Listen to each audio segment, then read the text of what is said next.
Kontroversi Raffi Ahmad dan Nagita Slavina jadi ikon PON Papua direspons Panitia Besar Pekan Olahraga Nasional PB PON, yang membeberkan alasan penunjukan keduanya. Menurut Ketua 2 PB PON Roy Letlora, salah satu alasan memilih Raffi Ahmad dan Nagita Slavina sebagai ikon PON Papua adalah karena mereka memiliki jumlah follower yang banyak. Roy sendiri mengaku sudah mengetahui bahwa penunjukan Raffi Nagita menjadi sorotan. Tapi pihak PB PON disebutnya punya pertimbangan di balik pemilihan itu, apalagi Raffi Ahmad Nagita disebutnya jadi ikon.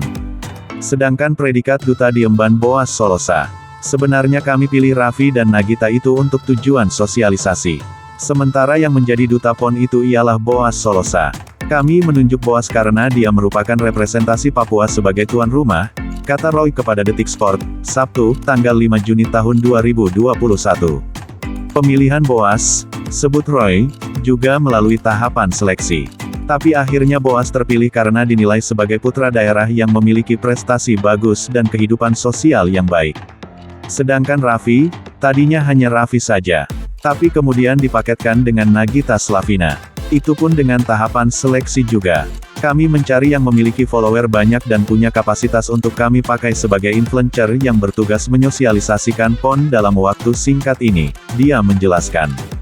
Penunjukan Raffi Ahmad dan Nagita Slavina menjadi ikon PON Papua antara lain menjadi perhatian publik usai unggahan komika Ari Kriting yang mengkritisi hal tersebut. Menurutnya, akan lebih baik jika peran itu disandang sosok Papua. Roy pun merespons. Cuma Mas Ari itu melihat dari sisi kultural apropriasi, harus ada kearifan lokal orang Papua di situ, yang sebenarnya sudah ada pada Boas, tuturnya menjelaskan. Menurut Roy, penunjukan Raffi dan Nagita sebagai ikon diharapkan bisa memuluskan sosialisasi dan publikasi PON Papua ke pelosok negeri secara lebih masif. Ini dikarenakan mereka adalah figur publik yang punya basis massa besar. Sosialisasi PON itu kan harus seluruh Indonesia bukan hanya Papua. Tapi teman-teman kita di Papua sampai saat ini, dari data yang kami lihat, belum ada influencer papan atas yang berasal dari Papua. Sementara kami butuh sosialisasi cepat. Jadi jujur saja kita melihat siapa yang paling banyak followernya. Tapi kalau mau melihat duta ya satu orang itu, Boas, ujarnya. Tapi Mas Ari tak salah bicara begitu karena dia melihat dari sisi bagaimana keterlibatan orang asli Papua. Sedangkan saya dari sisi bagaimana memasarkan dan sosialisasi PON karena saya yakin sampai detik ini pasti ada orang yang tidak tahu PON itu di Papua, ujarnya. Jadi kalau saya mau berdebat dengan Mas Ari enggak akan selesai karena perspektifnya berbeda. Saya melihat dari strategi marketing, dia melihat dari sosial budaya, tak bakal ketemu. Lebih jauh, Roy menegaskan, jika selama ini ia tetap melibatkan putra-putri daerah baik bidang volunteer hingga keterlibatan UMKM lokal.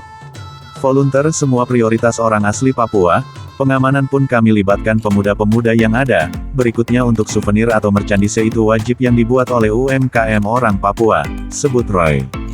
Jadi memang harus melihatnya secara luas. Mas Ari melihat dari sisi keterlibatan. Sementara kami untuk bagaimana kami melakukan sosialisasi. Kita bisa saja pakai sebanyak-banyaknya influencer tapi apa bisa secepat itu. Roy juga tak menutup pintu jika ada yang mau menjadi influencer untuk menyuarakan tentang PON Papua. Ia akan sangat berterima kasih, termasuk Ari yang dinilainya secara tak langsung membuat PON Papua kian dikenal. Kepada Mas Ari saja juga berterima kasih karena dengan adanya kejadian ini, PON itu jadi ramai. Secara enggak langsung ikut tersosialisasi, bahkan lebih ramai dari sebelumnya, ujarnya. Jadi siapapun boleh jadi influencer, kami tak masalah. Cuma yang kami cari tujuannya apa, goal settingnya apa. Apakah bisa semumpuni influencer papan atas? Kalau mau keterlibatan sebanyak-banyaknya kami terima dan itu sudah kami lakukan saat peresmian Stadion Luka NMB tahun lalu. Kami coba pakai influencer Papua untuk pakai sosialisasi itu di media, tapi tak nendang juga.